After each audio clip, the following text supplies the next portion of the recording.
HCN ನ್ಯೂಸ್ಗೆ ಸ್ವಾಗತ. ನಾನು ಪ್ರಿಯಾ. ಈಗ ಹೆಡ್ಲೈನ್ಸ್. ಕೇತಗಾನಹಳ್ಳಿಯ ಜಮೀನು ವಿವಾದ, ಕಾಂಗ್ರೆಸ್ಸಿನ ಮಹಾನ್ ನಾಯಕರಿಂದ ಸುಳ್ಳು ಆರೋಪಕ್ಕೆ ಕುಮ್ಮಕ್ಕು, ಚುನಾವಣೆ ಸಮೀಪದ ವೇಳೆ ಗ್ಯಾರಂಟಿ ಚಾಲನೆ, ಜೆಡಿಎಸ್ ಮುಖಂಡ ನಿಖಿಲ್ ಕುಮಾರಸ್ವಾಮಿ ಟೀಕೆ. ಪಾದಾಚಾರಿ ಮಹಿಳೆಗೆ ಡಿಕ್ಕಿ ಹೊಡೆದ ಟಿಪ್ಪರ್ ಲಾರಿ, ಸ್ಥಳದಲ್ಲೇ ಸಾವನ್ನಪ್ಪಿದ ಹನಿಕೆ ಗ್ರಾಮ ಪಂಚಾಯಿತಿ ಅಧ್ಯಕ್ಷೆ ಮಲ್ಲಿಗಮ್ಮ. ರಾಷ್ಟ್ರೀಯ ಹೆದ್ದಾರಿ ಇಲಾಖೆ ಅಧಿಕಾರಿಗಳ ವಿರುದ್ಧ ಸಾರ್ವಜನಿಕರ ಆಕ್ರೋಶ. ದೂರವಾಣಿ ಸಲಹಾ ಸಮಿತಿ ಸಭೆಯಲ್ಲಿ ಭಾಗಿಯಾದ ಶ್ರೇಯಸ್ ಪಟೇಲ್, ಬಿಎಸ್ಎನ್ಎಲ್ ನೆಟ್ವರ್ಕ್ ಸಮಸ್ಯೆಗಳನ್ನು ಬಗೆಹರಿಸಿ ಸೇವೆಗಳ ಬಗ್ಗೆ ಪ್ರಚಾರ ಮಾಡಲು ಸೂಚನೆ ನೀಡಿದ ಸಂಸದರು. ಕೇತಗಾನಹಳ್ಳಿಯಲ್ಲಿನ ಜಮೀನು ಸರ್ವೆ ವಿಚಾರಕ್ಕೆ ಸಂಬಂಧಿಸಿದಂತೆ ರಾಜಕೀಯ ಹಿನ್ನೆಲೆಯಲ್ಲಿ ಕಾಂಗ್ರೆಸ್ಸಿನ 4-5 ಮಹಾನ್ ನಾಯಕರು ಕುಮ್ಮಕ್ಕು ನೀಡಿ ಮಾಧ್ಯಮದ ಮುಂದೆ ಸುಳ್ಳು ಆರೋಪಗಳನ್ನು ಮಾಡಿಸುತ್ತಿದ್ದಾರೆ ಎಂದು ನಿಖಿಲ್ ಕುಮಾರಸ್ವಾಮಿ ಆರೋಪಿಸಿದರು. ನಗರದ ಸಮೀಪ ಖಾಸಗಿ ರೆಸಾರ್ಟ್ ಒಂದರಲ್ಲಿ ಹಾಸನ, ಚಿಕ್ಕಮಗಳೂರು, ಶಿವಮೊಗ್ಗ ಜಿಲ್ಲೆಯ ಪಕ್ಷದ ಜಿಲ್ಲಾಧಿಕಾರಿಗಳು, ಹಾಲಿ ಮಾಜಿ ಶಾಸಕರು ಕಳೆದ ವಿಧಾನಸಭಾ ಚುನಾವಣೆ ಪರಾಜಿತ ಅಭ್ಯರ್ಥಿಗಳ ಸಭೆಯನ್ನ ನಡೆಸಿದ ಬಳಿಕ ಮಾಧ್ಯಮದೊಂದಿಗೆ ಮಾತನಾಡಿದ ಅವರು, ನಾವು ಕಾನೂನಾತ್ಮಕವಾಗಿ ಹೋರಾಟ ಮಾಡ್ತೇವೆ, ಈ ಆರೋಪಗಳು ನಮಗೇನು ಹೊಸತಲ್ಲ ಎಂದರು. ಮುಂದುವರೆದಂತೆ ಚುನಾವಣೆ ಹತ್ತಿರ ಬಂದ ಸಂದರ್ಭದಲ್ಲಿ ಮಾತ್ರ ಗ್ಯಾರಂಟಿ ಹಣ ಕೊಡುವ ಕಾಂಗ್ರೆಸ್ ಸರ್ಕಾರಕ್ಕೆ ಉಳಿದ ಸಮಯದಲ್ಲಿ ನೆನಪು ಬರೋದಿಲ್ಲ ಎಂದು ನಿಖಿಲ್ ಕುಮಾರಸ್ವಾಮಿ ಟೀಕಿಸಿದರು. ಚನ್ನಪಟ್ಟಣ, ಶಿಗ್ಗಾವಿ, ಸಂಡೂರು ಉಪಚುನಾವಣೆ ಸಮಯದಲ್ಲಿ ಗೃಹಲಕ್ಷ್ಮಿ ಹಣ ಕೊಡಲಾಗಿತ್ತು. ಆದರೆ ಮನೆಯಲ್ಲಿ ಗೃಹಿಣಿಯರು ಗೃಹಲಕ್ಷ್ಮಿ ಹಣ ಬರುತ್ತದೆ ಎಂದು ಕಾದಿದ್ದಾರೆ. ಮುಂದೆ ಜಿಲ್ಲಾ ಪಂಚಾಯತ್ ಮತ್ತು ತಾಲೂಕು ಪಂಚಾಯತ್ ಚುನಾವಣೆ ಘೋಷಣೆ ಆದರೆ ಮಾತ್ರ ಗೃಹಲಕ್ಷ್ಮಿಯ ಹಣ ಹಾಕುತ್ತಾರೆ. ಇವರಿಗೆ ಚುನಾವಣೆ ವೇಳೆ ಮಾತ್ರ ಗ್ಯಾರಂಟಿ ನೆನಪಿಗೆ ಬರುತ್ತದೆ ಎಂದು ವ್ಯಂಗ್ಯವಾಡಿದರು. ಮುಂದೆ ನಡೆಯಲಿರುವ ಜಿಲ್ಲಾ ಪಂಚಾಯತ್ ಮತ್ತು ತಾಲೂಕು ಪಂಚಾಯತ್ ಚುನಾವಣೆ ಕುರಿತು ನಾವು ಸಭೆ ಮಾಡಿದ್ದೇವೆ. ಈಗಾಗಲೇ ಪಕ್ಷದ ಸದಸ್ಯತ್ವ ನೋಂದಣಿ ವೇಗವಾಗಿ ನಡೆಯುತ್ತಿದೆ. ಹಾಸನ, ಶಿವಮೊಗ್ಗ, ಚಿಕ್ಕಮಗಳೂರು ಜಿಲ್ಲೆಯ ಶಾಸಕರು, ಮಾಜಿ ಶಾಸಕರು, ಮುಖಂಡರು ಸಭೆಯಲ್ಲಿ ಭಾಗವಹಿಸಿದ್ದಾರೆ. ಈ ಸಭೆಯಲ್ಲಿ ಸಾಕಷ್ಟು ಚರ್ಚೆ ಮಾಡಿದ್ದೇವೆ. ಈ ಸ್ಥಳೀಯ ಚುನಾವಣೆಯನ್ನ ಗಂಭೀರವಾಗಿ ತೆಗೆದುಕೊಂಡಿದ್ದು 10 ದಿನದಲ್ಲೇ ಕುಮಾರಣ್ಣ, ಜೆಡಿಎಸ್ ಶಾಸಕರು, ಎಂಎಲ್ಸಿ ಮುಖಂಡರ ಸಭೆ ಮಾಡಲಿದ್ದಾರೆ ಎಂದರು. ಇನ್ನು ಲೋಕಸಭಾ ಅಧಿವೇಶನ ನಡೆಯುವಾಗ ಪಕ್ಷ ಸಂಘಟನೆಯಲ್ಲಿ ತೊಡಗಿಕೊಳ್ಳುವಂತೆ ಮಾಜಿ ಪ್ರಧಾನಿ ಎಚ್ಡಿ ದೇವೇಗೌಡರು ಕರೆ ನೀಡಿರುವ ಬಗ್ಗೆ ತಿಳಿಸಿದರು. ಇದೇ ವೇಳೆ ವಿಧಾನ ಪರಿಷತ್ ಸದಸ್ಯ ಸೂರಜ್ ರೇವಣ್ಣ, ಜೆಡಿಎಸ್ ಶಾಸಕಾಂಗ ಪಕ್ಷದ ಉಪನಾಯಕಿ ಶಾರದಾ, ಪೂರ್ವ ನಾಯಕ್, ಮಾಜಿ ಸಚಿವ ಎಚ್ಕೆ ಕುಮಾರಸ್ವಾಮಿ, ಶಾಸಕ A Manju, CN Balakrishna, HP Swaroop, ಮಾಜಿ ಶಾಸಕ ಕೆಎಸ್ ಲಿಂಗೇಶ್, ಮುಖಂಡರಾದ ಶೃಂಗೇರಿ ಸುಧಾಕರ್ ಶೆಟ್ರು, ಶಿವಮೊಗ್ಗ ಮಾಜಿ ಶಾಸಕರಾದ ಪ್ರಸನ್ನ, ಭದ್ರಾವತಿ ಶಾರದಾ ಅಪ್ಪಾಜಿಗೌಡ, ಅರಸೀಕೆರೆ ಸಂತೋಷ್, ಬಾಣಾವರ ಅಶೋಕ್ ಸೇರಿದಂತೆ ಇತರರು ಉಪಸ್ಥಿತರಿದ್ದರು. HCN news, Hassan. ಇಂದಿನ ಹಾಸನ್ ಜಿಲ್ಲೆಯ ದೃಶ್ಯ ಮಾಧ್ಯಮ ಹಾಗೂ ಪತ್ರಿಕಾ ಮಾಧ್ಯಮದ ಸ್ನೇಹಿತರು ನಮ್ಮ ಪಕ್ಷದ ಚೌಕಟ್ಟಿನಲ್ಲಿ ಮುಂಬರ್ತಕ್ಕಂಥ ಜಿಲ್ಲಾ ಪಂಚಾಯಿತಿ ಚುನಾವಣೆ ಹಾಗೂ ಈಗಾಗಲೇ ಸನ್ಮಾನ್ಯ ದೇವೇಗೌಡರು ಸಾಹೇಬರ ಮಾರ್ಗದರ್ಶನದ ಅಡಿ ಚಾಲನೆಯನ್ನು ಕೊಟ್ಟಿರ್ತಕ್ಕಂಥ ಸದಸ್ಯತ್ವ ನೋಂದಣಿ ಈಗಾಗಲೇ ರಾಜ್ಯಾದ್ಯಂತ ಹಲವಾರು ಜಿಲ್ಲೆಗಳಲ್ಲಿ, ತಾಲೂಕುಗಳಲ್ಲಿ ಈಗಾಗಲೇ ಭಾಳ ವೇಗವಾಗಿ ನಡೀತಾ ಇದೆ. ಆ ಹಿನ್ನೆಲೆಯಲ್ಲಿ ಇವತ್ತು ಹಾಸನ ಜಿಲ್ಲೆ ಸೇರಿದಂತೆ ಶಿವಮೊಗ್ಗ ಮತ್ತು ಚಿಕ್ಕಮಗಳೂರು ಜಿಲ್ಲೆಯ ಎಲ್ಲ ಪ್ರಮುಖ ಮುಖಂಡರುಗಳು, ಮಾಜಿ ಶಾಸಕರು ಹಾಗೂ ಕಳೆದ ಸಾರ್ವತ್ರಿಕ ಚುನಾವಣೆಯಲ್ಲಿ ಅಭ್ಯರ್ಥಿಗಳಾಗಿ ಪಕ್ಷದ ಚಿಹ್ನೆ ಅಡಿ ಸ್ಪರ್ಧೆ ಮಾಡಿರ್ತಕ್ಕಂಥ ಎಲ್ಲ ಪ್ರಮುಖರು ಕೂಡ ಇವತ್ತು ಸೇರಿದ್ದೇವೆ. ರಸ್ತೆ ಬದಿ ನಡೆದುಕೊಂಡು ಹೋಗುತ್ತಿದ್ದ ಪಾದಾಚಾರಿ ಮಹಿಳೆಗೆ ಟಿಪ್ಪರ್ ಲಾರಿಯೊಂದು ಡಿಕ್ಕಿ ಹೊಡೆದ ಪರಿಣಾಮ ಸ್ಥಳದಲ್ಲೇ ಸಾವನ್ನಪ್ಪಿರುವ ಘಟನೆ ಬೇಲೂರಿನಲ್ಲಿ ಜರುಗಿದೆ. ಬೇಲೂರು ಪಟ್ಟಣದ ಮುಖ್ಯ ರಸ್ತೆಯಲ್ಲಿ ಫೆಬ್ರವರಿ 19ರಂದು 12 ಗಂಟೆ ಸಮಯದಲ್ಲಿ ಬೇಲೂರು ತಾಲೂಕಿನ ಹನಿಕೆ ಗ್ರಾಮದ ಗ್ರಾಮ ಪಂಚಾಯಿತಿ ಅಧ್ಯಕ್ಷೆ 58 ವರ್ಷದ ಮಲ್ಲಿಗಮ್ಮ ಬ್ಯಾಂಕಿನ ವ್ಯವಹಾರ ಮುಗಿಸಿಕೊಂಡು ತನ್ನ ಪತಿ ಮತ್ತು ಮೊಮ್ಮಗನೊಂದಿಗೆ ಪಟ್ಟಣದ ಮುಖ್ಯ ರಸ್ತೆಯ ಬದಿ ನಡೆದುಕೊಂಡು ಬರುತ್ತಿದ್ದ ಸಂದರ್ಭದಲ್ಲಿ ಇದೇ ಮಾರ್ಗವಾಗಿ ಹಿಂಬದಿಯಿಂದ ಬಂದ ಟಿಪ್ಪರ್ ಲಾರಿಯೊಂದು ಚಾಲಕನ ಅಜಾಗರೂಕತೆಯಿಂದ ಮಹಿಳೆಗೆ ಡಿಕ್ಕಿ ಹೊಡೆದ ಪರಿಣಾಮ ಮಹಿಳೆ ಸ್ಥಳದಲ್ಲೇ ಸಾವನ್ನಪ್ಪಿರುವ ಘಟನೆ ನಡೆದಿದೆ. ಸ್ಥಳದಲ್ಲಿ ನೆರೆದಿದ್ದ ಸಾರ್ವಜನಿಕರು ಮಹಿಳೆಯನ್ನ ಇಲ್ಲಿನ ಸರ್ಕಾರಿ ಆಸ್ಪತ್ರೆಗೆ ಆಂಬ್ಯುಲೆನ್ಸ್ ಮೂಲಕ ಸಾಗಿಸಲಾಯಿತು. ವಿಷಯ ತಿಳಿದು ಪೊಲೀಸರು ಸ್ಥಳಕ್ಕಾಗಮಿಸಿ ಸ್ಥಳದಲ್ಲಿದ್ದ ವಾಹನ ದಟ್ಟಣೆ ತಿಳಿಗೊಳಿಸಿದ ಘಟನೆ ನಡೆದಿದೆ. ಘಟನೆ ಕಂಡ ಸಾರ್ವಜನಿಕರು ರಾಷ್ಟ್ರೀಯ ಹೆದ್ದಾರಿ ಇಲಾಖೆ ಅಧಿಕಾರಿಗಳ ವಿರುದ್ಧ ಆಕ್ರೋಶ ವ್ಯಕ್ತಪಡಿಸಿ ಮುಖ್ಯ ರಸ್ತೆಯು ಕಿರಿದಾದ ಪರಿಣಾಮ ಪದೇ ಪದೇ ಇಂತಹ ಘಟನೆ ಸಂಭವಿಸುತ್ತಿದೆ. ಅಲ್ಲದೆ ಎರಡೂ ಬದಿಗಳಲ್ಲಿ ಬೇಕಾಬಿಟ್ಟಿ ವಾಹನಗಳನ್ನು ನಿಲ್ಲಿಸುವುದರಿಂದ ಈ ರೀತಿಯಾಗಿ ತೊಂದರೆಗಳು ನಡೆಯುತ್ತಿದೆ. ಕೂಡಲೇ ಸಂಬಂಧಪಟ್ಟ ಇಲಾಖೆಯವರು ರಸ್ತೆ ಅಗಲೀಕರಣಕ್ಕೆ ಮುಂದಾಗಬೇಕು. ಅಲ್ಲದೆ ಇಂತಹ ಅವಘಡಗಳು ಸಂಭವಿಸದಂತೆ ಎಚ್ಚರಿಕೆ ವಹಿಸಬೇಕೆಂದು ಸ್ಥಳೀಯ ನಿವಾಸಿಗಳು, ಸಾರ್ವಜನಿಕರು ಆಗ್ರಹಿಸಿದ್ದಾರೆ. HCN news, Belur. ಲೋಕಸಭಾ ಸದಸ್ಯ ಶ್ರೇಯಸ್ ಪಟೇಲ್ ಅಧ್ಯಕ್ಷತೆಯಲ್ಲಿ ಹಾಗೂ ಹಿರಿಯ ಮಹಾಪ್ರಬಂಧಕ ದಿಗಂಬರ ಕುಮಾರ್ ಮಾರ್ಗದರ್ಶನದಲ್ಲಿ ಹಾಸನ ಬಿಎಸ್ಎನ್ಎಲ್ ಭವನದ 2ನೇ ಮಹಡಿ ಸಭಾಂಗಣದಲ್ಲಿ ತುಮಕೂರು ವಲಯ ಟಿಎಸ್ಸಿ ಸಭೆ ಜರುಗಿತು. ಸಭೆಯಲ್ಲಿ ವಲಯದ ಪ್ರಮುಖರು, ಬಿಎಸ್ಎನ್ಎಲ್ ಅಧಿಕಾರಿಗಳು ಮತ್ತು ಇನ್ನಿತರೆ ಗಣ್ಯರು ಭಾಗವಹಿಸಿ ವ್ಯಾಪಾರ ಅಭಿವೃದ್ಧಿ, ಸಂಪರ್ಕ ಸುಧಾರಣೆ ಮತ್ತು ತಂತ್ರಜ್ಞಾನ ಅಪ್ಡೇಟ್ ಬಗ್ಗೆ ಚರ್ಚೆ ನಡೆಸಿದರು. ಹಾಸನ ಜಿಲ್ಲೆಯಲ್ಲಿ ಬಿಎಸ್ಎನ್ಎಲ್ ಸೇವೆ ಹಳ್ಳಿಗೂ ತಲುಪಿಸಲು ವ್ಯವಸ್ಥೆ ಮಾಡುವಂತೆ ಅಧಿಕಾರಿಗಳಿಗೆ ಹೇಳಿದರು. ಬಹಳ ಸಮಸ್ಯೆಗಳು ಕಾಡುತ್ತಿರುವ ಸಕಲೇಶಪುರ, ಚನ್ನರಾಯಪಟ್ಟಣ, ಹಳ್ಳಿಮೈಸೂರು ಸೇರಿದಂತೆ ಅನೇಕ ಪ್ರದೇಶದ ಅಧಿಕಾರಿಗಳೊಂದಿಗೆ ಸಮಾಲೋಚನೆ ನಡೆಸಿ ವಿದ್ಯಾರ್ಥಿಗಳಿಗೆ ಸಂಬಂಧಿಸಿದ ಸೇವೆಗಳ ಬಗ್ಗೆ ಮಾಹಿತಿ ಪಡೆದರು. ಬಿಎಸ್ಎನ್ಎಲ್ ಪ್ರಮುಖ ಸೇವೆಗಳ ಬಗ್ಗೆ ಜನರಿಗೆ ಮಾಹಿತಿ ಇಲ್ಲ, ಹೆಚ್ಚು ಪ್ರಚಾರ ಪಡಿಸುವ ಅಗತ್ಯವಿದೆ ಎಂದು ಅಭಿಪ್ರಾಯಪಟ್ಟರು. ಹಿಂದೆ ಜನರು ನೀರು, ರಸ್ತೆ, ಇತರೆ ಮೂಲಭೂತ ಸಮಸ್ಯೆಗಳಿಗೆ ಪ್ರತಿಭಟನೆ ಮಾಡುತ್ತಿದ್ರು. ಈಗ ತಂತ್ರಜ್ಞಾನ ಬೆಳೆದಂತೆ ಇಂಟರ್ನೆಟ್ಗಾಗಿ ಪ್ರತಿಭಟನೆ ನಡೆಸುತ್ತಾರೆ. ಜನರಿಗೆ ಜೀವನಕ್ಕೆ ಅಗತ್ಯವಾಗಿರುವುದನ್ನು ಅರಿತು ಸಮಸ್ಯೆಗಳಿಗೆ ಸ್ಪಂದಿಸಿ ಎಂದು ಹೇಳಿದರು. ಈ ಸಂದರ್ಭದಲ್ಲಿ ಉಪ ಮಹಾಪ್ರಬಂಧಕರು ಸೇರಿದಂತೆ ಹಲವು ಅಧಿಕಾರಿಗಳು ಸಭೆಯಲ್ಲಿ ಭಾಗವಹಿಸಿದ್ರು. HCN news Hassan. HCN ನ್ಯೂಸ್ನಲ್ಲಿ ಈಗ ಒಂದು ಪುಟ್ಟ ಬ್ರೇಕ್.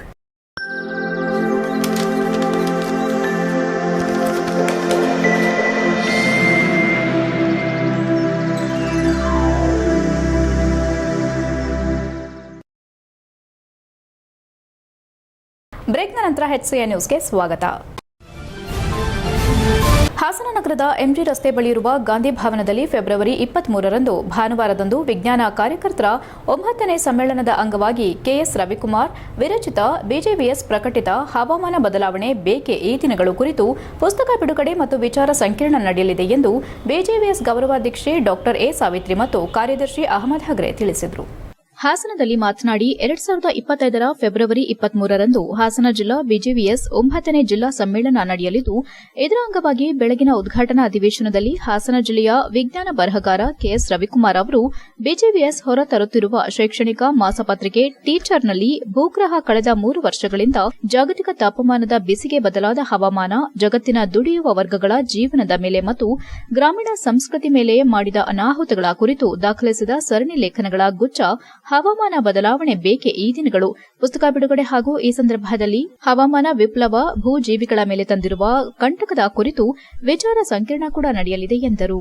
ಈ ಸಮ್ಮೇಳನದ ಉದ್ಘಾಟನೆಯನ್ನ ಭಾರತ ಜ್ಞಾನ ವಿಜ್ಞಾನ ಸಮಿತಿ ಹಾಗೂ ಕರ್ನಾಟಕ ರಾಜ್ಯ ವಿಜ್ಞಾನ ಸಮಿತಿಯ ರಾಜ್ಯ ಗೌರವಾಧ್ಯಕ್ಷರಾಗಿದ್ದ ವಿಜ್ಞಾನ ಬರಹಗಾರ ಹಾಗೂ ತುಮಕೂರಿನ ಸಪ್ತಗಿರಿ ಪದವಿ ಪೂರ್ವ ಕಾಲೇಜಿನ ಪ್ರಾಂಶುಪಾಲ ಎಚ್ಎಸ್ ನಿರಂಜನಾರಾಧ್ಯ ಉದ್ಘಾಟಿಸಿ ತಮ್ಮ ಉದ್ಘಾಟನಾ ಭಾಷಣದಲ್ಲಿ ಪ್ರಸ್ತುತ ಸಂದರ್ಭದಲ್ಲಿ ವೈಜ್ಞಾನಿಕ ಮನೋಭಾವದ ಅಗತ್ಯತೆಯ ಕುರಿತು ಮಾತನಾಡಲಿದ್ದಾರೆ. ಬಿಜೆವಿಎಸ್ ಹಾಸನ ಜಿಲ್ಲಾ ಗೌರವಾಧ್ಯಕ್ಷೆ ಹಾಗೂ ಸ್ತ್ರೀರೋಗ ಮತ್ತು ಪ್ರಸೂತಿ ತಜ್ಞರಾದ ಡಾ ಎ ಸಾವಿತ್ರಿ ಹವಾಮಾನ ಬದಲಾವಣೆ ಬೇಕೆ ಈ ದಿನಗಳು ಪುಸ್ತಕವನ್ನು ಲೋಕಾರ್ಪಣೆ ಮಾಡಲಿದ್ದಾರೆ. ವಿಜ್ಞಾನ ಬರಹಗಾರ ಹಾಗೂ ಟೀಚರ್ ಪತ್ರಿಕೆಯ ಸಂಪಾದಕ ಉದಯ್ ಗಾಮ್ಟರ್ ಹವಾಮಾನ ವಿಪ್ಲವದ ಕುರಿತು ವಿಚಾರ ಮಂಡಿಸಲಿದ್ದಾರೆ ಎಂದರು. ಬಿಜೆವಿಎಸ್ ಜಿಲ್ಲಾಧ್ಯಕ್ಷ ಎಚ್ಡಿ ಗುರುರಾಜ್, ಜಿಲ್ಲಾ ಉಪಾಧ್ಯಕ್ಷೆ ಮಮತಾ ಶಿವು, ತಾಲೂಕಿನ ಅಧ್ಯಕ್ಷ ಎಚ್ವಿ ಮಂಜುನಾಥ್, ಸಹ ಕಾರ್ಯದರ್ಶಿ ಚಿನ್ನೇನಹಳ್ಳಿ ಸ್ವಾಮಿ ಇತರರು ಉಪಸ್ಥಿತರಿದ್ದರು. HCN news Hassan. ವಿಜ್ಞಾನ ಚಳುವಳಿಯಾಗಿ ಜನರ ನಡುವೆ ವೈಜ್ಞಾನಿಕ ಮನೋಧರ್ಮವನ್ನು ಬಿತ್ತುವಂಥ ಕೆಲಸನ ಕಳೆದ 34 ವರ್ಷಗಳಿಂದ ಭಾರತ ಜ್ಞಾನ ವಿಜ್ಞಾನ ಸಮಿತಿ ಇಡೀ ದೇಶ ತುಂಬ ಮಾಡ್ತಾ ಇದೆ.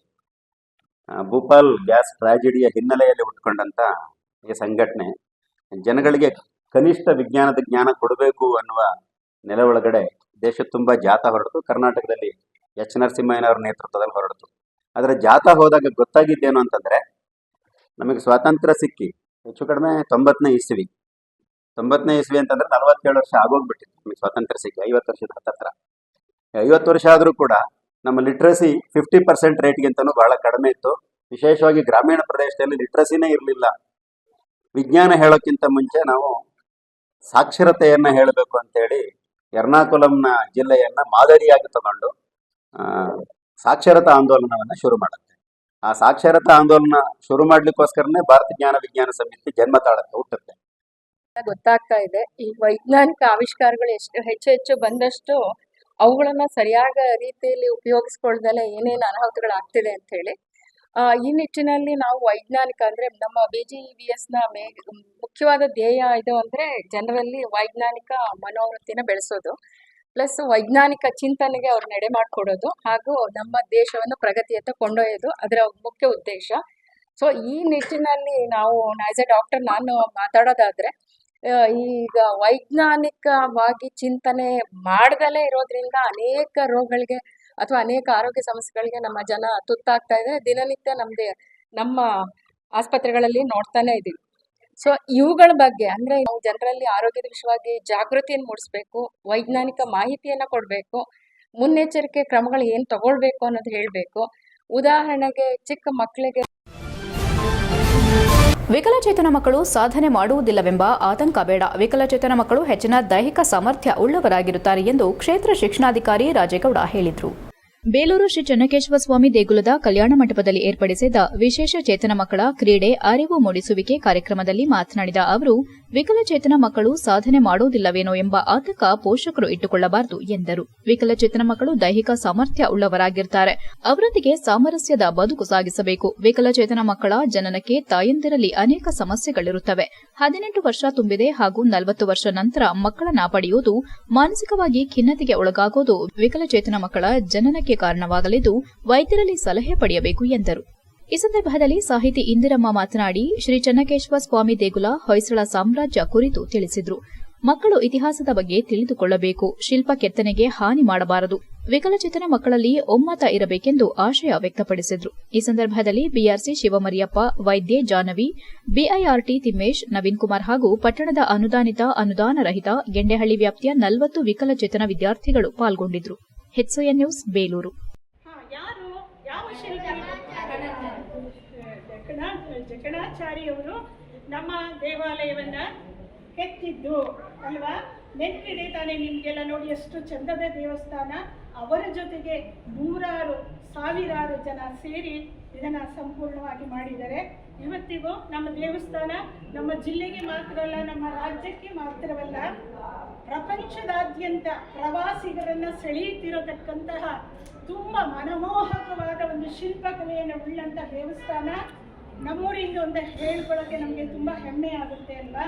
ಹಾಗೆ ಹಳೇಬೀಡಿನ ದೇವಾಲಯಗಳು ಸಹ, ಅಲ್ಲಿ ವಿಶೇಷವಾಗಿ ನಂದಿಗಳನ್ನು ನೋಡಿದ್ದೀರಾ ಅಲ್ವಾ?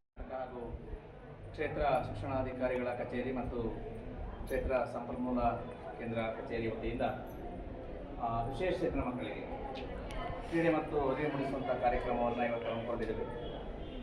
ನಿಜಕ್ಕೂ ಇದೊಂದು ವಿಶೇಷವಾದಂಥ ಕಾರ್ಯಕ್ರಮ. ಯಾಕೆಂತ ಅಂದ್ಕೊಂಡ್ರೆ ಇವೆಲ್ಲ ಇವತ್ತು ವಿಶೇಷ ಚೇತನ ಮಕ್ಕಳು ಬಂದಿದೆ. ನಿಮಗೆ ವಿಶೇಷವಾದಂಥ ಜ್ಞಾನ, ಶಕ್ತಿ ಎಲ್ಲದೂ ಇರುತ್ತೆ. ನಾವು ಪೇರೆಂಟ್ಸ್ ಅಂದ್ಕೊಳ್ತೀವಿ ನಮ್ಮ ಮಕ್ಕಳು ಸಾಧನೆ ಮಾಡಲ್ಲ ಅಂತೇಳಿ. ಆ ಭಾವನೆಯನ್ನು ಬಿಡಿ. ಮಗು ಸಂತೋಷಕ್ಕೆ ಎಷ್ಟು ಸಾಧ್ಯವೋ ಅಷ್ಟು ಸಂತೋಷಕ್ಕೆ ಅವಕಾಶ ಕೊಡಿ. ಅವಕಾಶಗಳನ್ನು ಕೊಡಬೇಕು. ಹಾಗಾಗಿ ಅವರಿಗೆ ಅವಕಾಶ ಕೊಡಬೇಕೇ ಹೊರತು ವಿಶೇಷಚೇತನ ಮಕ್ಕಳು ಅವ್ರು ಹೀಗೆ ಅಂತೇಳಿ ನೆಗ್ಲೆಕ್ಟ್ ಮಾಡಬೇಡಿ. ಕಲಬುರಗಿಯ ಖಾಸಗಿ ಕಂಪನಿಯಲ್ಲಿ ಮೃತ ಕಾರ್ಮಿಕನ ದೇಹವನ್ನು ಅಮಾನುಷವಾಗಿ ಇತರೆ ಕಾರ್ಮಿಕರು ಎಳೆದೊಯ್ದಿರುವ ಘಟನೆ ತೀವ್ರ ದಿಗ್ಭ್ರಮೆ ಮೂಡಿಸಿದೆ. ಕೃತ್ಯ ಎಸಗಿದವರನ್ನು ಬಂಧಿಸಲಾಗಿದೆ. ಅವರ ವಿರುದ್ಧ ಅಗತ್ಯ ಕಾನೂನು ಕ್ರಮ ಕೈಗೊಳ್ಳಲಾಗುವುದೆಂದು ಕಾರ್ಮಿಕ ಹಾಗೂ ಧಾರವಾಡ ಜಿಲ್ಲಾ ಉಸ್ತುವಾರಿ ಸಚಿವ ಸಂತೋಷ್ ಲಾಡ್ ಹೇಳಿದ್ದಾರೆ. ಘಟನೆ ಕುರಿತು ಪ್ರತಿಕ್ರಿಯೆ ನೀಡಿರುವ ಸಚಿವರು, ಜೊತೆಯಲ್ಲಿ ಕೆಲಸ ಮಾಡುವ ಕಾರ್ಮಿಕ ಮೃತಪಟ್ಟಾಗ ಸಹ ಕಾರ್ಮಿಕರು ಈ ರೀತಿ ಅಮಾನುಷವಾಗಿ ಮೃತದೇಹದೊಂದಿಗೆ ನಡೆದುಕೊಂಡಿದ್ದಾರೆ ಎಂಬುದೇ ಅರಗಿಸಿಕೊಳ್ಳಲಾಗುತ್ತಿಲ್ಲ ಎಂದು ಹೇಳಿದ್ದಾರೆ. ಕಾರ್ಮಿಕರೇ ಮೃತದೇಹವನ್ನ ಎಳೆದೊಯ್ದದ್ದನ್ನ ಮಾಧ್ಯಮಗಳ ಮೂಲಕ ನೋಡಿದ್ದೇನೆ. ಇಂತಹದ್ದು ನಡೆಯಬಾರದಿತ್ತು. ಮತ್ತೆ ಇದು ನಮ್ಮ ಮನಸ್ಥಿತಿಯನ್ನ ತೋರಿಸುತ್ತದೆ. ಘಟನೆ ಬಗ್ಗೆ ವಿಷಾದವಿದ್ದು ಮನುಷ್ಯರಲ್ಲಿ ಮಾನವೀಯತೆಯೇ ಮುಖ್ಯವಾಗಬೇಕು. ಮೃತದೇಹಕ್ಕೆ ಹೇಗೆ ಗೌರವ ಕೊಡಬೇಕೆಂಬ ಬಗ್ಗೆ ನಾವು ತಿಳಿದಿರಬೇಕೆಂದು ಹೇಳಿದ್ದಾರೆ. ಘಟನೆ ಬಗ್ಗೆ ಈಗಾಗಲೇ ಕಲಬುರಗಿ ಜಿಲ್ಲಾ ಪೊಲೀಸ್ ವರಿಷ್ಠಾಧಿಕಾರಿಗಳೊಡನೆ ಮಾತನಾಡಿ ಮಾಹಿತಿ ತರಿಸಿಕೊಂಡಿದ್ದೇನೆ ಎಂದು ಹೇಳಿದ್ದಾರೆ. HCN news Hassan. ಮೊನ್ನೆ ಬಿಜಾಪುರ್ನಲ್ಲಿ ಅವನಿಗೆ ಯಾರೋ ದುಡ್ಡು ತೊಗೊಂಡೋಗಿದ್ದ, ಅವನ ಟೈಮಿಗೆ ಬಂದಿಲ್ಲ ಅಂತ ಹೇಳಿ ಅವನಿಗೆ ಹಿಗ್ಗಾಮುಗ್ಗ ಕಟ್ಟಾಗಿ ಹೊಡೆದಿರ್ತಕ್ಕಂಥ ನೋಡ್ತಕ್ಕಂಥದ್ದು. ಇಲ್ಲಿ ವಿಶೇಷ ಏನಂತಂದ್ರೆ ಕಾರ್ಮಿಕರೇ ಆ ಹೆಣನ ಎಳ್ಕೊಂಡು ಹೋಗ್ತಕ್ಕಂಥದ್ದು ನಾನು ವಿಡಿಯೋ ಮುಖಾಂತರ ನೋಡ್ತಾ ಇದ್ದೀನಿ. SP ಮಾತಾಡಿದ್ದೀನಿ, ಆಲ್ರೆಡಿ ನಿನ್ನೆ ಅರೆಸ್ಟ್ ಆಗಿದ್ದಾರೆ. ಆಮೇಲೆ ನಮ್ಮ ಫ್ಯಾಕ್ಟ್ರಿ ಆಫೀಸರ್ಸ್ ಕೂಡ ಹೋಗಿದ್ದಾರೆ ಅಲ್ಲಿ. ಇದು ಮನಸ್ಥಿತಿ ಬಗ್ಗೆನೇ ಈ ಮಾತನಾಡ್ತಕ್ಕಂಥ ವಿಷಯ. ಇದು ನಾನು ವಿಷಾದವನ್ನು ವ್ಯಕ್ತಪಡಿಸ್ತೀನಿ. ಇಂಥ ಒಂದು ಆಗಬಾರ್ದು ಅನ್ನೋದೇ. ಆಮೇಲೆ ಎಲ್ಲ ಫ್ಯಾಕ್ಟ್ರಿ ಮಾಲೀಕರಿಗೆ ಯಾರೇ ಆಗಿರಲಿ ಮನುಷ್ಯತ್ವನೇ ಇಂಪಾರ್ಟೆಂಟ್ ನಾ ಹೊರತು ಈ ಥರದ ಇನ್ಸಿಡೆಂಟ್ಗಳು ಆದಾಗ ಸ್ವಲ್ಪ ಎಲ್ಲನ ಮಾನವೀಯತೆ ಮೌಲ್ಯಗಳು ಯಾರೇ ಒಬ್ಬರು ಈ ಥರ ಸಂದರ್ಭದಲ್ಲಿ ಈ ಥರ ಆಗಿದ್ರೆ ಅದನ್ನು ಕನಿಷ್ಠ ಒಬ್ಬ ಮನುಷ್ಯನಿಗೆ, ಒಬ್ಬ ಹೆಣಕ್ಕೇನು ಗೌರವ ಕೊಡಬೇಕು ಅಂಥದ್ದು ಕೂಡ ಇವ್ರು ಕೊಡಲ್ಲ ಅಂತಂದರೆ ಇದಕ್ಕಿಂತ ಜಾಸ್ತಿ ನೀವು ಇನ್ನೇನು ಮಾತನಾಡಬೇಕಂದ್ರೆ ಯಾವ ಸಮಾಜ ನಾವು ಸೃಷ್ಟಿ ಮಾಡಿದ್ವಿ ಅಂತೇಳಿ ನಾವೇ ಆತ್ಮಾವರ್ತನ ಮಾಡ್ಕೋಬೇಕು. ಆ ಸಿಚುವೇಶನ್ ಅಲ್ಲ ಬಂದಿದ್ದು ಅಂತ ಹೇಳಿ ಇಚ್ಛೆ ಬಯಸ್ತೀನಿ. HCN ನ್ಯೂಸ್ನಲ್ಲಿ ಈಗ ಒಂದು ಪುಟ್ಟ ಬ್ರೇಕ್. ಹಾಸನದಲ್ಲಿ 28 ವರ್ಷಗಳಿಂದ ಜನತೆಗೆ ಅತ್ಯುತ್ತಮವಾದ ವೈದ್ಯಕೀಯ ಸೇವೆಯನ್ನು ನೀಡುತ್ತಿರುವ Hemavathi multi speciality hospital Hassan. ನಮ್ಮಲ್ಲಿ ದಿನದ 24 ಗಂಟೆಯೂ ಆಕ್ಸಿಡೆಂಟಲ್ ಇಂಜುರೀಸ್ ಮತ್ತು ಎಮರ್ಜೆನ್ಸಿ ಸರ್ವಿಸ್ಗಳನ್ನು ಹೊಂದಿದೆ. ಹೇಮಾವತಿ ಆಸ್ಪತ್ರೆಯ ಡಾಕ್ಟರ್ ನಿಖಿಲ್ ಆರ್ ಭಟ್ ರವರು ಎಂಎಸ್ ಆರ್ಥೋಪೆಡಿಕ್ನಲ್ಲಿ ಚಿನ್ನದ ಪದಕ ಪಡೆದು ಸಿಂಗಾಪುರ್ ಜನರಲ್ ಹಾಸ್ಪಿಟಲ್ನಲ್ಲಿ ಫೆಲೋಶಿಪ್ ಇನ್ ಜಾಯಿಂಟ್ ರಿಪ್ಲೇಸ್ಮೆಂಟ್ ಸರ್ಜರಿಯ ಪದವಿ ಪಡೆದು ಸೇವೆಯನ್ನ ಸಲ್ಲಿಸಿರುತ್ತಾರೆ.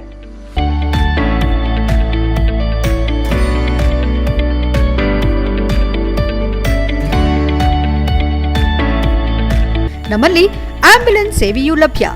ಇನ್ನೇಕೆ ತಡ? ನೀವು ಯಾವುದೇ ಮೂಳೆ ಸಮಸ್ಯೆ ಹೊಂದಿದ್ದರೆ ಹಿಂದೆ ಭೇಟಿ ನೀಡಿ. ಹೇಮಾವತಿ ಮಲ್ಟಿ ಸ್ಪೆಷಾಲಿಟಿ ಹಾಸ್ಪಿಟಲ್, ಉತ್ತರ ಬಡಾವಣೆ, ಹಾಸನ. ಬ್ರೇಕ್ನ ನಂತರ HCI ನ್ಯೂಸ್ಗೆ ಸ್ವಾಗತ. ಕಾಡಾನೆ ದಾಳಿಯಿಂದ ಅಮಾಯಕರ ಪ್ರಾಣಹಾನಿ ಹೆಚ್ಚಾಗುತ್ತಿದೆ. ರೈತರ ಬೆಳೆ ನಾಶವಾಗುತ್ತಿದೆ. ರೈತರು ಮತ್ತು ಕೂಲಿ ಕಾರ್ಮಿಕರು ಕೆಲಸಕ್ಕೆ ಹೋಗಲು ಹಾಗೂ ವಿದ್ಯಾರ್ಥಿಗಳು ಶಾಲಾ ಕಾಲೇಜಿಗೆ ತೆರಳಲು ಹಿಂದೇಟು ಹಾಕುತ್ತಿದ್ದಾರೆ. ಹಾಗಾಗಿ ಕಾಡಾನೆ ಹಾವಳಿ ನಿಯಂತ್ರಿಸಲು ಶಾಶ್ವತ ಯೋಜನೆ ರೂಪಿಸಬೇಕು. ಅದಕ್ಕಾಗಿ ಸರ್ಕಾರ ತಜ್ಞರೊಡನೆ ಸದನ ಸಮಿತಿ ರಚಿಸಬೇಕೆಂದು ದಲಿತ ಮುಖಂಡ ಧರ್ಮಯ್ಯ ಒತ್ತಾಯಿಸಿದರು. ಈ ವಿಚಾರವಾಗಿ ಸುದ್ದಿಗಾರರೊಂದಿಗೆ ಮಾತನಾಡಿದ ಅವರು, ಬೇಲೂರು ತಾಲೂಕಿನ ಬಿಕ್ಕೋಡು ಅರೆಹಳ್ಳಿ ಭಾಗದ ಜನವಸತಿ ಪ್ರದೇಶದಲ್ಲಿ ಕಾಡಾನೆಗಳ ಹಾವಳಿ ಮಿತಿ ಮೀರಿದೆ. ಕಳೆದ 4-5 ದಿನಗಳ ಹಿಂದೆ ಬೆಳ್ಳಾವರ ಗ್ರಾಮದಲ್ಲಿ ವೃದ್ಧೆಯೊಬ್ಬರು ಕಾಡಾನೆ ತುಳಿತದಿಂದ ಮೃತಪಟ್ಟಿದ್ದಾರೆ. ಈ ಹಿಂದೆ ಕೂಡ ಬಿಕ್ಕೋಡಿನ ಕಬ್ಬಿನಮನೆ ಗ್ರಾಮದಲ್ಲಿ ಇದೇ ವಸಂತ ಎಂಬುವವರು ಕಾಡಾನೆ ದಾಳಿಯಿಂದ ಮೃತಪಟ್ಟಿದ್ದಾರೆ. ತಾಲೂಕಿನಾದ್ಯಂತ ನಿತ್ಯವೂ ಬೆಳೆ ಹಾನಿಯಾಗುತ್ತಿದೆ. ಪ್ರತಿನಿತ್ಯ ಕಾಡಾನೆಗಳು ಜನವಸತಿ ಪ್ರದೇಶದಲ್ಲಿ ಸಂಚರಿಸುತ್ತಿರುವುದರಿಂದ ರೈತರು ಭತ್ತದ ಗದ್ದೆಗಳನ್ನು ಪಾಳು ಬಿಟ್ಟಿದ್ದಾರೆ. ಕಾಫಿ, ಅಡಿಕೆ, ಬಾಳೆ ತೋಟದ ಕೆಲಸಕ್ಕೆ ರೈತರು ಮತ್ತು ಕೂಲಿ ಕಾರ್ಮಿಕರು ಹೋಗುತ್ತಿಲ್ಲ. ಗ್ರಾಮದಲ್ಲಿ ಕಾಡಾನೆ ಇರುವ ಮಾಹಿತಿ ಪಡೆದು ಅರಣ್ಯ ಇಲಾಖೆ ಸಿಬ್ಬಂದಿ ಪಟಾಕಿ ಸಿಡಿಸಿ ಪಕ್ಕದ ಜಿಲ್ಲೆಗೆ ಓಡಿಸಿದ್ರೆ ಅಲ್ಲಿನ ಅಧಿಕಾರಿಗಳ ತಂಡ ಮತ್ತೊಂದು ಜಿಲ್ಲೆಗೆ ಓಡಿಸುತ್ತಾರೆ. ಜನವಸತಿ ಪ್ರದೇಶಕ್ಕೆ ಕಾಡಾನೆಗಳು ತೆರಳದಂತೆ ಅರಣ್ಯದ ಸುತ್ತ ರೈಲ್ವೆ ಬ್ಯಾರಿಕೇಡ್ ನಿರ್ಮಿಸಿದಾಗ ಮಾತ್ರ ಇದಕ್ಕೆ ಶಾಶ್ವತ ಪರಿಹಾರ ಸಿಗುತ್ತದೆ ಎಂದರು. HCI news, Belur. ಎಲ್ಲರಿಗೂ ನಮಸ್ತೆ. ಬೇಲೂರು ತಾಲೂಕು TSS ಸಂಘಟನೆಯ ಧರ್ಮಯ್ಯ ತಾಲೂಕು ಸಂಘಟನಾ ಸಂಚಾಲಕರು, ಹಾಗೆ ಬೇಲೂರು ಮತ್ತು ಬಿಕ್ಕೋಡು ಅರೆಹಳ್ಳಿ ಈ ಭಾಗಗಳಲ್ಲಿ ಆನೆ ಉಪಟಳ ಹೆಚ್ಚಾಗಿರುವುದರಿಂದ, ಹಾಗೆ ಲಿಂಗಾಪುರದಲ್ಲಿ ಮೊನ್ನೆ ಒಂದು ವೃದ್ಧೆ, ಬೆಳ್ಳವರ ಗ್ರಾಮದ ಒಬ್ಬ ವೃದ್ಧೆಯನ್ನು ಸಾಯಿಸಿದೆ. ಹಾಗೆ ಆ ಸಮಯದಲ್ಲಿ ಮಾತ್ರ ಅಧಿಕಾರಿಗಳು ಬಂದು ಅವರಿಗೆ ಸಾಂತ್ವನ ಹೇಳ್ಬಿಟ್ಟು ಅವರಿಗೆ ಖರ್ಚಿಗೆ ಸ್ವಲ್ಪ ದುಡ್ಡು ಕೊಟ್ಬಿಟ್ಟು ಹೋಗ್ತಾರೆ. ಈ ರೀತಿ ಆಗಬಾರ್ದು ಯಾವುದೇ ಕಾರಣಕ್ಕೂ. ಅದಕ್ಕೆ ಒಂದು ಶಾಶ್ವತವಾದಂಥ ಪರಿಹಾರ ನೀವು ಕೊಡಬೇಕಾಗಿ ಸರ್ಕಾರಕ್ಕೆ ನಾನು ಒತ್ತಾಯ ಮಾಡ್ತೀನಿ. ಅಲ್ಲಿ ಇನ್ನು ಮುಂದೆ ಯಾವುದೇ ಕಾರಣಕ್ಕೂ ಒಬ್ಬೊಬ್ಬರು ಅನ್ಯಾಯ ಮತ್ತು ಅಕ್ರಮವನ್ನು ಪ್ರಶ್ನಿಸಿದ್ರೆ ನಮ್ಮ ವಿರುದ್ಧ ಹಾಗೂ ನಮ್ಮ ನಾಯಕರಾದ NR ಸಂತೋಷ್ ವಿರುದ್ಧ ಇಲ್ಲಸಲ್ಲದ ಆರೋಪಗಳನ್ನು ಮಾಡಿ ದಲಿತ ದೌರ್ಜನ್ಯ ಕೇಸು ದಾಖಲಿಸಿ ಬೆದರಿಸುವುದು ಸರಿಯಲ್ಲ ಎಂದು ಅಂಬೇಡ್ಕರ್ ಯುವ ಸಂಘದ ಪ್ರಧಾನ ಕಾರ್ಯದರ್ಶಿ AS ಶಿವನ್ರಾಜ್ ತಿಳಿಸಿದರು. ಹಾಸನದಲ್ಲಿ ಮಾತನಾಡಿ, ಅರಸೀಕೆರೆ ತಾಲೂಕು ಕಸಬಾ ಹೋಬಳಿ ಆದಿಹಳ್ಳಿ ಗ್ರಾಮದಲ್ಲಿ 15ಕ್ಕೂ ಹೆಚ್ಚು ದಲಿತ ಕುಟುಂಬಗಳಿಗೆ ಸೇರಿದಂತಹ ಸರ್ವೆ ನಂಬರ್ 93ರಲ್ಲಿರುವ ಅಂದಾಜು 300 ಎಕರೆ ಜಮೀನನ್ನ ಉಳುಮೆ ಮಾಡಿಕೊಂಡು ಬರುತ್ತಿದ್ದಾರೆ. ದಲಿತರ ಪರವಾಗಿ ಇರಬೇಕಾದಂತಹ ಹಾಗೂ ನ್ಯಾಯವನ್ನ ಪರಿಶೀಲಿಸಿ ನೊಂದವರಿಗೆ ನ್ಯಾಯ ಕೊಡಿಸಬೇಕಾದಂತಹ ಮಾನ್ಯ ದಂಡಾಧಿಕಾರಿಗಳು ಪ್ರಭಾವಿಗಳ ಒತ್ತಡಕ್ಕೆ ಮಣಿದು ದಲಿತರ ಜಮೀನನ್ನ ಕಿತ್ತು ಅನ್ಯ ಸಮಾಜದ ಪ್ರಭಾವಿಗಳಿಗೆ ಕೊಡಲು ಹುನ್ನಾರ ನಡೆಸಿರುತ್ತಾರೆ ಎಂದು ದೂರಿದರು. ಅರಸೀಕೆರೆ ತಾಲೂಕು ಕಸಬಾ ಹೋಬಳಿ ಜಾಜೂರು ಗ್ರಾಮ ಪಂಚಾಯಿತಿಗೆ ಸೇರುವ 16 ಎಕರೆ ಜಾಗದಲ್ಲಿ ಈಗಾಗಲೇ 12 ಎಕರೆ, ಗೋಮಾಳ ಜಾಗದಲ್ಲಿ 40 ವರ್ಷಗಳಿಂದ ಉಳುಮೆ ಮಾಡಿಕೊಂಡು ಬಂದಿರುವ 35ಕ್ಕೂ ಹೆಚ್ಚು ದಲಿತ ಕುಟುಂಬಗಳ ಜಾಗವನ್ನು ಹೆದರಿಸಿ ಕಿತ್ತುಕೊಳ್ಳುವ ಪ್ರಯತ್ನ ನಡೆದಿದೆ ಮತ್ತು ಈ ಜಾಗವನ್ನು ರಿಯಲ್ ಎಸ್ಟೇಟ್ ಉದ್ಯಮಿದಾರರಿಗೆ ಕೊಟ್ಟು ಸುಮಾರು 400 ನಿವೇಶನಗಳನ್ನು ಮಾಡಿ ಮಾರಾಟ ಮಾಡುವ ಬಹುಕೋಟಿ ಅವ್ಯವಹಾರ ನಡೆದಿರುವ ಬಗ್ಗೆ ತನಿಖೆ ಆಗಬೇಕು ಎಂದರು. ಅರಸೀಕೆರೆ ತಾಲೂಕು ಕಸಬಾ ಹೋಬಳಿ ಕಟಿಕೆರೆ ಗ್ರಾಮದ ಹಂದಿ ಮರಟಿಯಲ್ಲಿ ದಶಕಗಳ ಕಾಲ ಉಳುಮೆ ಮಾಡಿಕೊಂಡು ಬಂದಂತಹ ಬಡ ದಲಿತರ ಸುಮಾರು 40 ಎಕರೆ ಭೂಮಿಯನ್ನ ಕಸಿದುಕೊಂಡು ಸೋಲಾರ್ ಪ್ಲಾಂಟ್ಗೆ ಕೊಡುವ ಹುನ್ನಾರ ನಡೆಯುತ್ತಿದೆ. ತಾಲೂಕಿನಾದ್ಯಂತ ಬಗರ್ ಹುಕುಂ ಸಾಗುವಳಿಯಲ್ಲಿ ಯಾವ ರೈತರು ಮೊದಲು ಅರ್ಜಿ ಸಲ್ಲಿಸಿದ್ದಾರೆ ಆಯಾ ರೈತರಿಗೆ ಸೀನಿಯಾರಿಟಿ ಪ್ರಕಾರ ಮೊದಲು ಕೊಡಬೇಕು. ಆದರೆ ಸ್ಥಳೀಯ ಶಾಸಕರ ಒತ್ತಡಕ್ಕೆ ಮಣಿದು ಮಾನ್ಯ ದಂಡಾಧಿಕಾರಿಗಳು ಶಾಸಕರ ಬೆಂಬಲಿಗರಿಗೆ ಮಾತ್ರ ಮಾಡಿಕೊಡುವ ಹುನ್ನಾರ ನಡೆಯುತ್ತಿದೆ. ಇದನ್ನು ಸೂಕ್ಷ್ಮವಾಗಿ ಪರಿಗಣಿಸಿ ಬಡ ರೈತರಿಗೆ ಆ ಜಮೀನನ್ನು ದೊರಕಿಸಿಕೊಡಬೇಕೆಂದು ತಾಲೂಕು ಆಡಳಿತ ಹಾಗೂ ಜಿಲ್ಲಾಡಳಿತಕ್ಕೆ ಮನವಿ ಮಾಡುತ್ತಿದ್ದೇವೆ ಎಂದು ಹೇಳಿದರು. ನಾಗೇಂದ್ರ, ಭೋಜನಾಯಕ್, ಉಮೇಶ್, ರೇಣು, ಭಾಸ್ಕರ್ ಇತರರು ಉಪಸ್ಥಿತರಿದ್ದರು. HCI news, Hassan. ಬೇರೆ ಅನ್ಯ ಸಮಾಜದವರಿಗೆ ಜಮೀನು ಕೊಡಲು ಶಾಸಕರ ಕುಮ್ಮಕ್ಕಿನಿಂದ ಮಾನ್ಯ ದಂಡಾಧಿಕಾರಿಗಳು ಹುನ್ನಾರ ನಡೆಸಿರ್ತಾರೆ. ಇದರ ವಿರುದ್ಧ ನಾವುಗಳು ಸಾಕಷ್ಟು ಸಲ ಅರಸೀಕೆರೆನಲ್ಲಿ ಅವ್ರ ಗಮನಕ್ಕೆ ತಂದಿದ್ದೀವಿ, ಆದರೂ ಪ್ರಯೋಜನ ಆಗಿಲ್ಲ.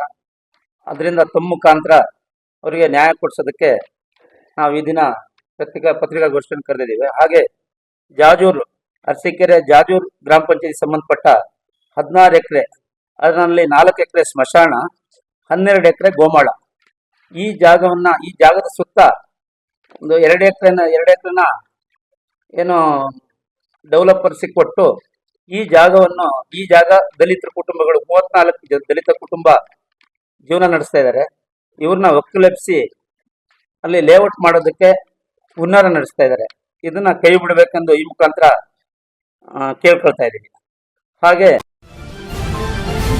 ಬೇಲೂರು ತಾಲೂಕಿನ ಹಳೇಬೀಡು ಪಟ್ಟಣದಲ್ಲಿರುವ ಬಾಲಕರ ವಿದ್ಯಾರ್ಥಿ ವಸತಿ ನಿಲಯಕ್ಕೆ ತಹಸೀಲ್ದಾರ್ ಎಂ ಮಮತಾ ಭೇಟಿ ನೀಡಿ ಪರಿಶೀಲನೆ ನಡೆಸಿದರು. ಈ ಸಂದರ್ಭದಲ್ಲಿ ಹಾಸ್ಟೆಲ್ನ ಸ್ವಚ್ಛತೆ, ನಿಲಯ ನಿರ್ವಹಣೆ ಮತ್ತು ಮೂಲಭೂತ ಸೌಕರ್ಯಗಳು ಸೇರಿದಂತೆ ಇನ್ನಿತರೆ ಅವಶ್ಯಕತೆಗಳ ಬಗ್ಗೆ ಪರಿಶೀಲನೆ ಮಾಡಿದ್ದು ನಿರ್ವಹಣೆಯನ್ನ ಕಂಡು ಬೆರಗಾಗಿದ್ದಾರೆ. ಬಡ ಮಕ್ಕಳಿಗೆ ಕಡ್ಡಾಯ ಶಿಕ್ಷಣ ನೀಡುವ ಉದ್ದೇಶದಿಂದ ಕೋಟ್ಯಾಂತರ ರೂಪಾಯಿ ವೆಚ್ಚ ಮಾಡಿ ಗ್ರಾಮೀಣ ವಿದ್ಯಾರ್ಥಿಗಳಿಗೆ ವಿದ್ಯಾರ್ಥಿ ನಿಲಯಗಳನ್ನು ಸ್ಥಾಪನೆ ಮಾಡಿ 10 ಹಲವು ಸೌಲಭ್ಯಗಳನ್ನು ನೀಡುತ್ತಿದೆ. ನಿಲಯದಲ್ಲಿ ನಿಲಯ ಪಾಲಕರ ನಿರ್ಲಕ್ಷ್ಯದಿಂದ ವಿದ್ಯಾರ್ಥಿಗಳಿಗೆ ಮೂಲಭೂತ ಸೌಲಭ್ಯಗಳು ಇಲ್ಲದಿರುವುದರಿಂದ ಈ ರೀತಿ ಸಮಸ್ಯೆಯಾಗಿದೆ ಎಂದು ಅಸಮಾಧಾನ ವ್ಯಕ್ತಪಡಿಸಿದರು. ವಿದ್ಯಾರ್ಥಿ ನಿಲಯದಲ್ಲಿ ಎಷ್ಟು ಮಕ್ಕಳಿದ್ದಾರೆ, ನಿಲಯಕ್ಕೆ ನೀಡಿರುವ ಸೌಲಭ್ಯಗಳ ಬಗ್ಗೆ ಸಕ್ರಿಯವಾದ ದಾಖಲೆಗಳ ಪರಿಶೀಲನೆ ಮಾಡಿದರು. ಬಡ ಕುಟುಂಬದ ಹಾಗೂ ರೈತಾಪಿ ವರ್ಗದ ಮಕ್ಕಳೇ ಹಾಸ್ಟೆಲ್ಗಳಲ್ಲಿ ವಿದ್ಯಾಭ್ಯಾಸ ಮಾಡಲು ಬರ್ತಾರೆ. ಅವರಿಗೆ ಎಲ್ಲಾ ರೀತಿ ಮೂಲಭೂತ ಸೌಕರ್ಯಗಳನ್ನು ಸರ್ಕಾರ ನೀಡಿದ್ರೂ ಸಹ ಇಲ್ಲಿ ಅಧಿಕಾರಿಗಳು ಮತ್ತು ಅವರ ಸಿಬ್ಬಂದಿಗಳ ಕಣ್ತಪ್ಪಿನಿಂದಾಗಿ ಇಂತಹ ಸಮಸ್ಯೆಗಳು ಎದುರಾಗುತ್ತವೆ. ಮುಂದಿನ ದಿನಗಳಲ್ಲಿ ಯಾವುದೇ ರೀತಿ ಲೋಪದೋಷಗಳು ಕಂಡುಬಂದಲ್ಲಿ ಸಂಬಂಧಪಟ್ಟ ಮೇಲಾಧಿಕಾರಿಗಳಿಗೆ ದೂರು ಸಲ್ಲಿಸುತ್ತೇನೆ ಎಂದು ಎಚ್ಚರಿಕೆ ನೀಡಿದರು. ಇದೇ ವೇಳೆ ತಹಸೀಲ್ದಾರ್ ಎಂ ಮಮತಾ ಅವರಿಗೆ ವಿದ್ಯಾರ್ಥಿಗಳು ತಮ್ಮ ಅಳಲನ್ನ ತೋಡಿಕೊಂಡರು. ನಿಲಯ ಪಾಲಕರು ಇಲ್ಲಿಗೆ ಬಂದು ನಮ್ಮ ಸಮಸ್ಯೆಗಳನ್ನ ಕೇಳೋದಿಲ್ಲ, ಯಾವ ಸಮಸ್ಯೆಗಳಿಗೆ ಸರಿಯಾಗಿ ಸ್ಪಂದಿಸೋದಿಲ್ಲ, ಬಯೋಮೆಟ್ರಿಕ್ ವ್ಯವಸ್ಥೆ ಕೆಟ್ಟು 2 ತಿಂಗಳಿಂದ ಹಾಜರಾತಿ ಹಾಕಿಲ್ಲ, ಪ್ರತಿ ತಿಂಗಳು ನೀಡುವ ಸೌಲಭ್ಯವನ್ನ ಕೇಳಿದ್ರೆ ಅರ್ಜಿ ಬರೆದು ಕೊಡಿ ಎಂದು ಉಡಾಫೆ ಉತ್ತರ ನೀಡುತ್ತಾರೆ. ಅನೇಕ ಸಮಸ್ಯೆಗಳ ಸುಳಿಯಲ್ಲಿ ನಾವು ವಿದ್ಯಾಭ್ಯಾಸ ನಡೆಸುತ್ತಿದ್ದೇವೆ. ಈ ಹಿಂದೆ ಅದೆಷ್ಟೋ ವಿದ್ಯಾರ್ಥಿಗಳು ಇಲ್ಲಿಯ ಸಮಸ್ಯೆಗಳನ್ನ ಕಂಡು ಹಾಸ್ಟೆಲ್ ತೊರೆದು ಕಷ್ಟವಾದರೂ ತಮ್ಮೂರಿನಿಂದ ತರಗತಿಗಳಿಗೆ ಬಂದು ಹೋಗುತ್ತಿದ್ದಾರೆ ಎಂದು ತಹಸೀಲ್ದಾರ್ ಎಂ ಮಮತಾ ಅವರ ಎದುರು ತಮ್ಮ ಅಳಲನ್ನ ತೋಡಿಕೊಂಡರು. HCN news Belur. HCN ನ್ಯೂಸ್ನಲ್ಲಿ ಈಗ ಒಂದು ಪುಟ್ಟ ಬ್ರೇಕ್.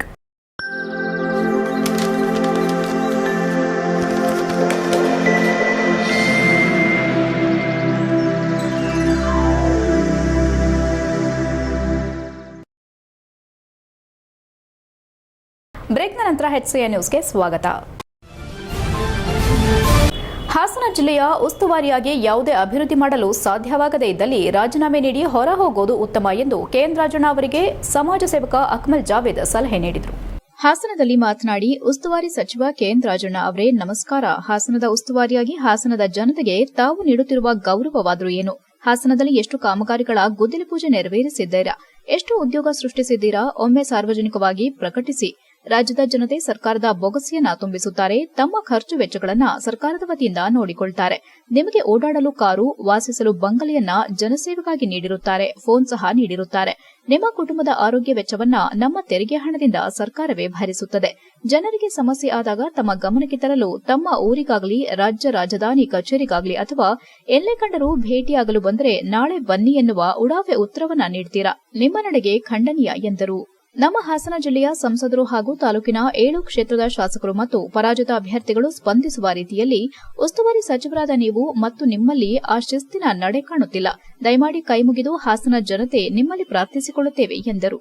ಇನ್ನು ಮುಂದೆಯಾದರೂ ರಾಜಕೀಯದಲ್ಲಿ ನಿಮಗಿಂತ ಚಿಕ್ಕವರಾದ ಈ ನಮ್ಮ ಹಾಸನ ಜಿಲ್ಲೆಯ ಕ್ಷೇತ್ರದ ಸಂಸದರಿಂದ ಹಾಗೂ 7 ಕ್ಷೇತ್ರದ ಶಾಸಕರಿಂದ ಮತ್ತು ಪರಾಜಿತ ಅಭ್ಯರ್ಥಿಗಳಿಂದ ರಾಜಕೀಯ ಪಾಠ ಕಲಿತುಕೊಳ್ಳಿ. ಜನಸೇವೆಗಾಗಿ ತಾವು ಜನಪ್ರತಿನಿಧಿ ಆಗಿರುವುದೇ ಹೊರತು ತುಘಲಕ್ ದರ್ಬಾರ್ ನಡೆಸಲು ಅಲ್ಲ. ತಮ್ಮ ಈ ಮನಸ್ಥಿತಿ ಬದಲಾಗಬೇಕು ಎಂದರು. ಈ ವೇಳೆ ಆಜಾದ್ ಪಾಷಾ, ಅಜಾರ್, ತೌಹಿದ್ ಇತರರು ಉಪಸ್ಥಿತರಿದ್ದರು. HCN news Hassan. ನೋಡ್ತಾ ಇದ್ದೀವಿ, ಒಂದು ಸಚಿವರು ಅಂದರೆ ಬಹಳಷ್ಟು ಜವಾಬ್ದಾರಿ ಇರುತ್ತದೆ. ಯಾವುದೇ ಒಂದು ಜನಸಾಮಾನ್ಯ ಅವರಿಗೆ ಭೇಟಿಯಾಗಲು ಹೋದಾಗ ಅವರ ಸ್ವಂತ ಪಕ್ಷದ ಕಾರ್ಯಕರ್ತನೇ ಆಗಲಿ ಅಥವಾ ಸಾರ್ವಜನಿಕರೇ ಆಗಲಿ ಅಥವಾ ಇನ್ನೊಂದು ಪಕ್ಷದ ಕಾರ್ಯಕರ್ತರೇ ಆಗಲಿ, ಅವರ ಕುಂದುಕೊರತೆಗಳನ್ನು ತಿಳಿದು ಏನಿದೆ ಉತ್ತರನ ಕೊಡಬೇಕಾಗುತ್ತೆ. ನಾನು ತಮ್ಮಲ್ಲಿ ಈ ಮೂಲಕ ರಾಜಣ್ಣ ಅವರಿಗೆ ಕೇಳಿಕೊಳ್ಳುವುದು ಏನೆಂದರೆ, ಅವರು ನಮ್ಮ ಜಿಲ್ಲೆಯ ಸಚಿವರು ಆದ ಮೇಲೆ ಅವರು ಎಷ್ಟು ಕಾಮಗಾರಿಗಳಿಗೆ ಗುದ್ದಲಿ ಪೂಜೆ ಮಾಡಿದ್ದಾರೆ, ಎಷ್ಟು ಉದ್ಯೋಗ ಸೃಷ್ಟಿ ಮಾಡಿದ್ದಾರೆ ಅನ್ನೋದು ಸಾರ್ವಜನಿಕವಾಗಿ ಅವರು ಪ್ರಕಟಿಸಬೇಕು. ಅವರಿಗೆ ಎಲ್ಲ ಅನುಕೂಲಗಳು ನಾವು ಪ್ರಜೆಗಳು ನೀಡುತ್ತೇವೆ. ಓಡಾಡಕ್ಕೆ ವಾಹನ ಕೊಡ್ತೀವಿ, ಮೊಬೈಲ್ ಕೊಡ್ತೀವಿ. ಅವ್ರ ಆರೋಗ್ಯ ಸಮಸ್ಯೆ ಏರ್ಪೇರಾದರೆ ಅದಕ್ಕೆ ಏನು ಬೇಕು ವ್ಯವಸ್ಥೆನ ಸರ್ಕಾರದ ವತಿಯಿಂದ ಆಗಂಗೆ ನಡೆಸುತ್ತೆ. ಸಕಲೇಶಪುರ ತಾಲೂಕಿನ ಕುರುಬತ್ತೂರು ಗ್ರಾಮ ಪಂಚಾಯಿತಿ ಅಧ್ಯಕ್ಷರ ಚುನಾವಣೆಯಲ್ಲಿ ಹಿಂದಿನ 5 ವರ್ಷದ ಒಪ್ಪಂದದಂತೆ ಕಾಂಗ್ರೆಸ್ ಮತ್ತು ಜೆಡಿಎಸ್ ಬೆಂಬಲಿತ ಎಚ್.ಜೆ. ಶಾಂತಮ್ಮ ಅವಿರೋಧವಾಗಿ ಆಯ್ಕೆಯಾಗಿದ್ದಾರೆ. ಕುರುಬತ್ತೂರು ಗ್ರಾಮ ಪಂಚಾಯಿತಿಯಲ್ಲಿ ಒಟ್ಟು 11 ಜನ ಸದಸ್ಯರಿದ್ದು, ಕಾಂಗ್ರೆಸ್ ಬೆಂಬಲಿತ 6, ಬಿಜೆಪಿ ಬೆಂಬಲಿತ 2 ಹಾಗೂ ಜೆಡಿಎಸ್ ಬೆಂಬಲಿತ 3 ಸದಸ್ಯರಿದ್ದು, ಈಗ ಈ ಗ್ರಾಮ ಪಂಚಾಯಿತಿ ಅಧ್ಯಕ್ಷರ ಸ್ಥಾನಕ್ಕೆ ಹಿಂದುಳಿದ ವರ್ಗ ಎ ಬಂದಿದ್ದು, ಹಿಂದಿನಿಂದ ಜೆಡಿಎಸ್ ಹಾಗೂ ಕಾಂಗ್ರೆಸ್ ಪಕ್ಷದವರ ಒಪ್ಪಂದದಂತೆ ಕಾಂಗ್ರೆಸ್ ಬೆಂಬಲಿತ ಅಭ್ಯರ್ಥಿಯಾದ ಎಚ್.ಜೆ. ಶಾಂತಮ್ಮರವರನ್ನ ಅವಿರೋಧವಾಗಿ ಆಯ್ಕೆ ಮಾಡಿದ್ರು. ಚುನಾವಣಾ ಅಧಿಕಾರಿಯಾಗಿ ತಾಲೂಕು ದಂಡಾಧಿಕಾರಿಯಾದ ಮೇಘನಾ ಜೆ ಅವರು ನಡೆಸಿಕೊಟ್ರು. ಈ ಸಂದರ್ಭದಲ್ಲಿ ನೂತನವಾಗಿ ಅಧ್ಯಕ್ಷರಾಗಿ ಆಯ್ಕೆಯಾದ ಎಚ್.ಜೆ. ಶಾಂತಮ್ಮ ಅವರು ಮಾತನಾಡುತ್ತಾ, ಗ್ರಾಮ ಪಂಚಾಯಿತಿಯ ಎಲ್ಲಾ ಗ್ರಾಮಗಳ ಅಭಿವೃದ್ಧಿಗಾಗಿ ಎಲ್ಲಾ ಸದಸ್ಯರನ್ನ ವಿಶ್ವಾಸಕ್ಕೆ ತೆಗೆದುಕೊಂಡು ಅಭಿವೃದ್ಧಿಯತ್ತ ಪ್ರಾಮಾಣಿಕ ಕೆಲಸ ಮಾಡುತ್ತೇನೆ. ನನ್ನ ಈ ಅಧ್ಯಕ್ಷ ಸ್ಥಾನಕ್ಕೇರಲು ಸಹಕರಿಸಿದ ಜೆಡಿಎಸ್ ಹಾಗೂ ಕಾಂಗ್ರೆಸ್ನ ಎಲ್ಲಾ ಬೆಂಬಲಿತ ಸದಸ್ಯರಿಗೆ ನನ್ನ ಧನ್ಯವಾದಗಳು ಎಂದರು. ಈ ಸಂದರ್ಭದಲ್ಲಿ ತಾಲೂಕು ಪ್ರಾಥಮಿಕ ಕೃಷಿ ಮತ್ತು ಗ್ರಾಮೀಣ ಅಭಿವೃದ್ಧಿ ಬ್ಯಾಂಕ್ ಮಾಜಿ ಅಧ್ಯಕ್ಷ ಎಚ್.ಎಚ್. ಉದಯ್, ಮಾಜಿ ಗ್ರಾಮ ಪಂಚಾಯಿತಿ ಅಧ್ಯಕ್ಷ ಬಿಟಿ ಕಿರಣ್, ಕಾಂಗ್ರೆಸ್ ಮುಖಂಡರಾದ ಕೆಡಿ ಮಂಜುನಾಥ್, ವಸಂತ್, ಕುರುಬತ್ತೂರು ಪ್ರಾಥಮಿಕ ಕೃಷಿ ಪತ್ತಿನ ಸಹಕಾರ ನಿರ್ದೇಶಕ ನವೀನ್ ಹಡ್ಲಹಳ್ಳಿ, ಕುರುಬತ್ತೂರು ಗ್ರಾಮ ಪಂಚಾಯಿತಿ ಸದಸ್ಯ ಹೂವಣ್ಣ, ಕಾಂಗ್ರೆಸ್ ಮುಖಂಡ ಕಾರ್ತಿಕ್, ಗ್ರಾಮ ಪಂಚಾಯಿತಿ ಸದಸ್ಯರು ಮತ್ತು ಕಾಂಗ್ರೆಸ್ ಮುಖಂಡರು, ಜೆಡಿಎಸ್ ಮುಖಂಡರು ಉಪಸ್ಥಿತರಿದ್ದರು. HCN news, Sakleshpur. ಅಧ್ಯಕ್ಷ ಚುನಾವಣೆ ಇತ್ತು. ಅದರಲ್ಲಿ BCMA ಇತ್ತು. ಇದರಲ್ಲಿ ನಮ್ಮ ಶಾಂತಮ್ಮ ಅವ್ರನ್ನ ಇವತ್ತು ಅವಿರೋಧವಾಗಿ ನಾವು ಮೆಂಬರ್ಸ್ ಎಲ್ಲ ಸೇರಿ ಆಯ್ಕೆ ಮಾಡಿರ್ತೀವಿ. ಇದೇ ರೀತಿ ಅವರು ಈಗೇನೇ ಹಿಂದೆ ಅಧ್ಯಕ್ಷರು ಏನು ಕೆಲಸ ಮಾಡ್ಕೊಂಡು ಹೋಗಿದ್ರು ಅದೇ ರೀತಿ ಒಳ್ಳೆ ರೀತಿ ಕೆಲಸ ಮಾಡ್ಕೊಂಡು ಹೋಗಿ ಅಂತ ನಾವು. ಕೊನೆಯಲ್ಲಿ ಮತ್ತೊಮ್ಮೆ ಮುಖ್ಯಾಂಶಗಳು. ಕೇತಗಾನಹಳ್ಳಿಯ ಜಮೀನು ವಿವಾದ, ಕಾಂಗ್ರೆಸ್ಸಿನ ಮಹಾನ್ ನಾಯಕರಿಂದ ಸುಳ್ಳು ಆರೋಪಕ್ಕೆ ಕುಮ್ಮಕ್ಕು, ಚುನಾವಣೆ ಸಮೀಪದ ವೇಳೆ ಗ್ಯಾರಂಟಿ ಚಾಲನೆ, ಜೆಡಿಎಸ್ ಮುಖಂಡ ನಿಖಿಲ್ ಕುಮಾರಸ್ವಾಮಿ ಟೀಕೆ. ಪಾದಾಚಾರಿ ಮಹಿಳೆಗೆ ಡಿಕ್ಕಿ ಹೊಡೆದ ಟಿಪ್ಪರ್ ಲಾರಿ, ಸ್ಥಳದಲ್ಲೇ ಸಾವನ್ನಪ್ಪಿದ ಹನಿಕೆ ಗ್ರಾಮ ಪಂಚಾಯಿತಿ ಅಧ್ಯಕ್ಷೆ ಮಲ್ಲಿಗಮ್ಮ, ರಾಷ್ಟ್ರೀಯ ಹೆದ್ದಾರಿ ಇಲಾಖೆ ಅಧಿಕಾರಿಗಳ ವಿರುದ್ಧ ಸಾರ್ವಜನಿಕರ ಆಕ್ರೋಶ. ದೂರವಾಣಿ ಸಲಹಾ ಸಮಿತಿ ಸಭೆಯಲ್ಲಿ ಭಾಗಿಯಾದ ಶ್ರೇಯಸ್ ಪಟೇಲ್, ಬಿಎಸ್ಎನ್ಎಲ್ ನೆಟ್ವರ್ಕ್ ಸಮಸ್ಯೆಗಳನ್ನು ಬಗೆಹರಿಸಿ ಸೇವೆಗಳ ಬಗ್ಗೆ ಪ್ರಚಾರ ಮಾಡಲು ಸೂಚನೆ ನೀಡಿದ ಸಂಸದರು. ಇಷ್ಟೊತ್ತು ನೀವು ನೋಡಿದ್ದು ಹಾಸನದ ಸುದ್ದಿ, ಅಂದ್ರೆ HCN ನ್ಯೂಸ್.